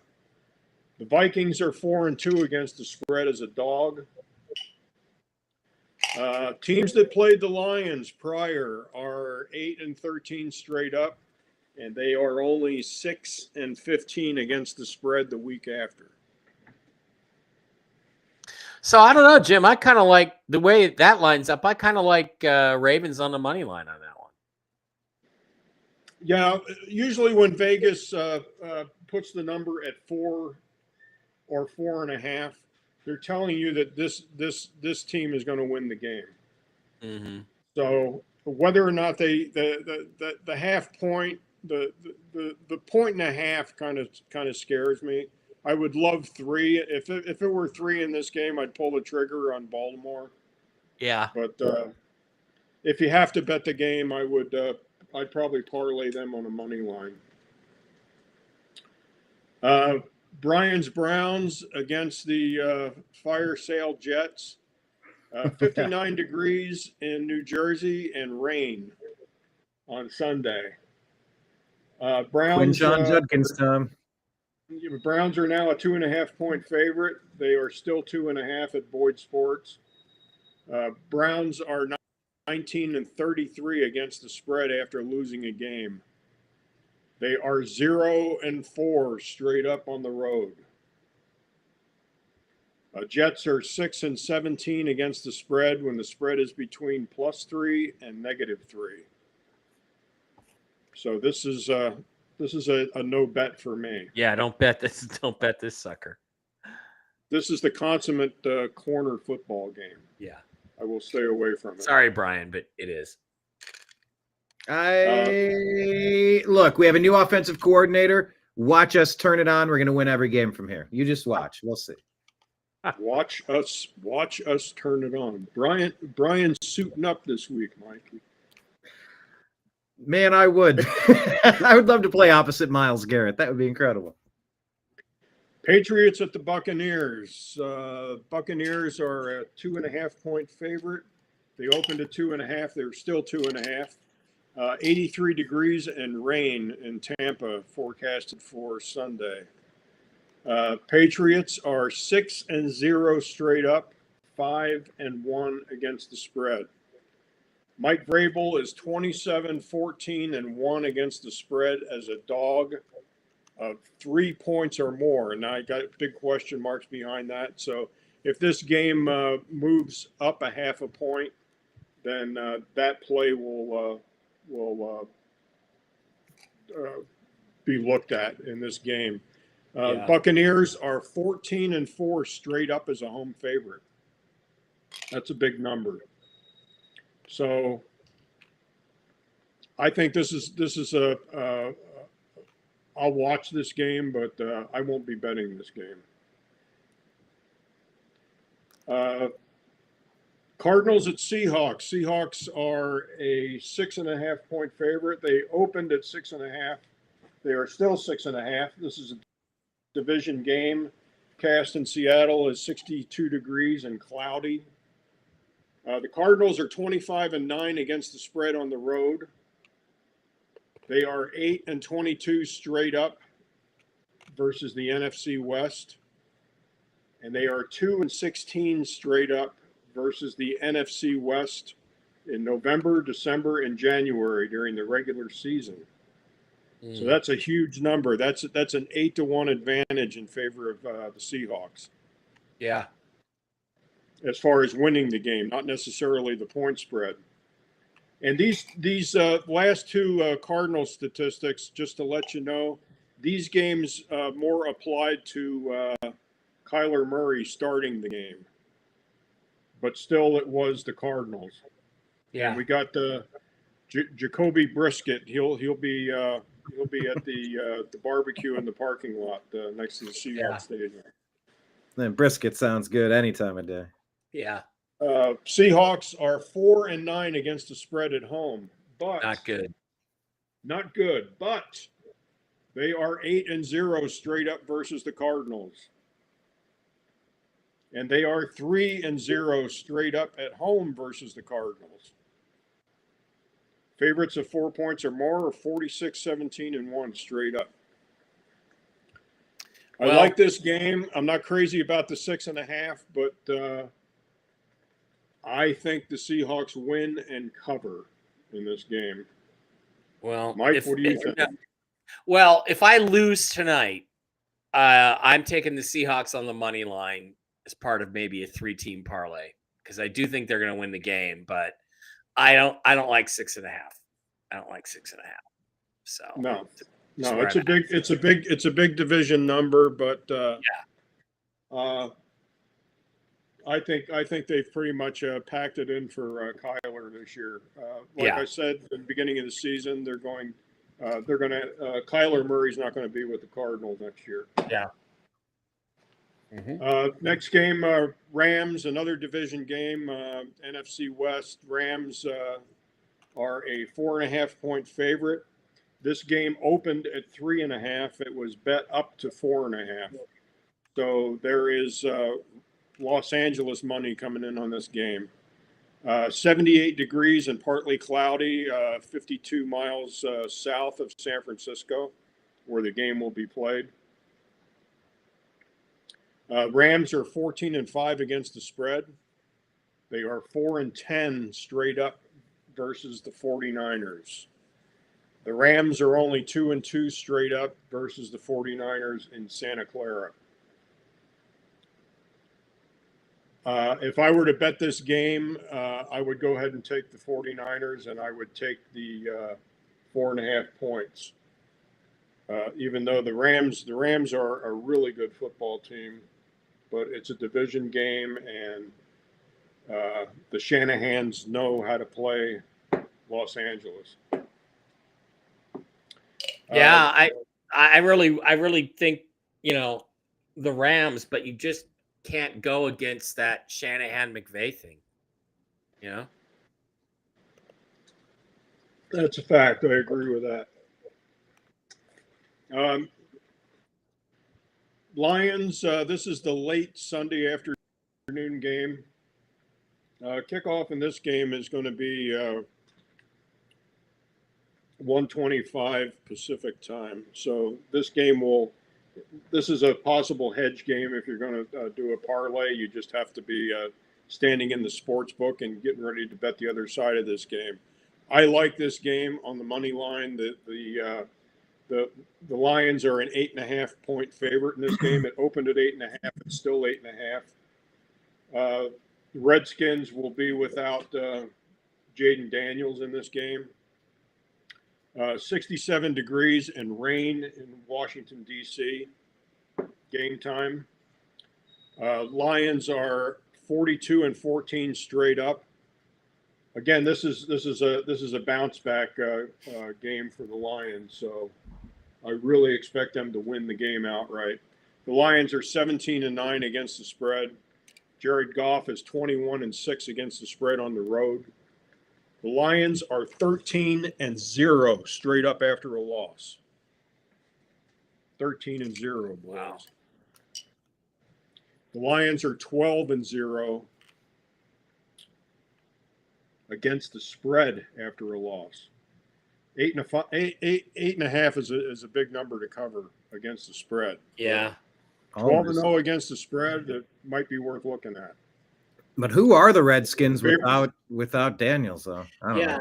And the other thing too is, you know, the Lions offense is, I got to say, is better than the Seahawks offense. And look what the Seahawks did to them. But does that mean the Redskins get a, you know, play to their pride this week and really improve? I just don't know. But 8.5, man, that's a lot. Their backup, Brian, do we know? Mariota? Marcus Mariota. Mariota, you're correct. Favorites of 4 or more points are 46-17-1 straight up, and the Redskins are 16-13 against the spread. Kind of 50-50. Yeah. The Sunday night football game, possible hedge game. Steelers at the Chargers. Chargers opened at 3. As of this afternoon, this game went to 2.5. So there is Steeler money coming in on this game. Mm-hmm. Wait, Steelers fans have money? Mm-hmm. Yeah, apparently they do, and they've got money to travel. There's probably going to be more Pittsburgh fans in the stands than San Diego fans. Steelers are 17-9 straight up on Sunday night football. Chargers are 13-5 against the spread versus the AFC conference, but they are 4-8 straight up versus teams with winning records. And the last I checked, the Steelers still have a winning record. The last game, the Monday Night Football game, I don't have a lot of information on. I know that the Eagles and the Packers the last couple of years have been playing, even though they're not in the same division. They've been scheduled together pretty much the past 3 years. The Eagles hold a 2-1 favorite over the Packers as far as winning the games. The Eagles are 19-10 against the spread the last 29 games. So almost a 2-1 favorite. And that is all the stats I have, boys. All right. So what are you guys betting on this week? What's the final determination? Mike, was he able to convince you of anything? I know before he jumped back in, you were saying, well, I'm going to kind of keep it light. I'm not going to get involved in much. Did he convince you otherwise? Yeah, a little bit. I mean, if I win tonight, which is, 8.5 is a big spread, but if I win tonight, then I probably won't bet any other games. But if I do choose to bet some more games, I'm liking Colts and the Panthers on the money line, and the Bills on the money line. That might be a 3-team parlay. I don't feel that confident about the Seahawks game, even just on the money line. I think it's going to be a tough game, and I don't want to touch anything else except the Lions game. So we'll see. Here's the thing: I'd like to bet the Panthers because I think they're going to win, but it's the Panthers. Can you really? They're 5-4 Panthers. They're 5-4. I don't know that I should do that. So I don't know. I don't like a lot of those games. I hope I win tonight. My week's over, and I roll into next week. That's kind of what I hope. I initially listed 6 teams that were a possibility to parlay. I don't like any of these games to bet just a straight bet. And I'm assuming you ran down and made a straight bet on. I did not. Yeah, I gave the points and took the Broncos because I just think the Raiders are gonna kind of. So you just got a 1-team game at 11-10 odds, right? You just bet one game, right? Yep. But the games that I liked, and as far as making a parlay, a lot of these would be on the money line. I like the Colts. I like the Panthers. The Panthers were the second team that I had written down, and I went ahead and wrote down the -5.5. So I think they're going to cover the point spread, the 5.5. I love the Bills on the money line. That's my best money line bet. I liked Baltimore on the money line. I love Seattle on the money line, and my hedge game of the week would be the Lions on the money line, because if you win all the rest of your parlay games, you come back over the top and you lay a very minimal amount on the money line on the Redskins. So in other words, if you got $100 bet, you could lay on the money line on the Redskins. You could come back over the top and probably lay $17 to win your 100 back. Yeah. So that's a good deal. I don't know. I do think the Panthers are going to win that game, but I just can't see putting money on the Panthers for anything, trusting them to do anything. I just don't see it. So Right. All right, boys, let's go watch some football. Let's watch football. Bonus question before we go. Tom Brady cloned his former dog that died 2 years ago. Any thoughts? It's not the same dog. Okay, so it's not the same dog? The spirit is not the same. I talk to spiritualists and psychics all the time, and I would love to have that for my little girl Aurora or Indy or my other kitties, but it's not the same animal. So why do that? Yeah, and they don't have the shared experience. I mean, does it bring back the shared experiences? Jim, any thoughts on this weird story? No thoughts on this. No. Yeah, I saw this story this afternoon or this morning when I got up, and it's kind of weird. It also shows what a weirdo Tom Brady is. Let's face it, he's a weirdo. Well, he's not as weird as Phillip Rivers, but he's a weirdo. Yeah. When you get Brady money, you get to go on Brady side quests, I suppose. All right. Just remember one thing, Brian. Yes, sir. I'm going to leave you with this. Mm-hmm. Evil seeks to maintain power by suppressing the truth or by misleading the innocent. Does that sound familiar, Mike? It does. Sounds like something I would have said. But... Leonard McCoy. Ah. All right. Dr. Leonard McCoy, the conscience of Star Trek. There we go. Well, may we live long and prosper. Yes. And all of our teams this week. Yeah. And go enjoy some football tonight, Thursday night. Enjoy the game. We'll be back on Strictly Football, hopefully with Ez'Ryel Robinson next week. I appreciate you. I love you. And we will talk to you again soon. Take care, everybody. Peace. Go Broncos. Go Broncos. Go Browns. Undefeated starts now. Hi, this is Eric Metcalf, and you're watching Unhappy Hour.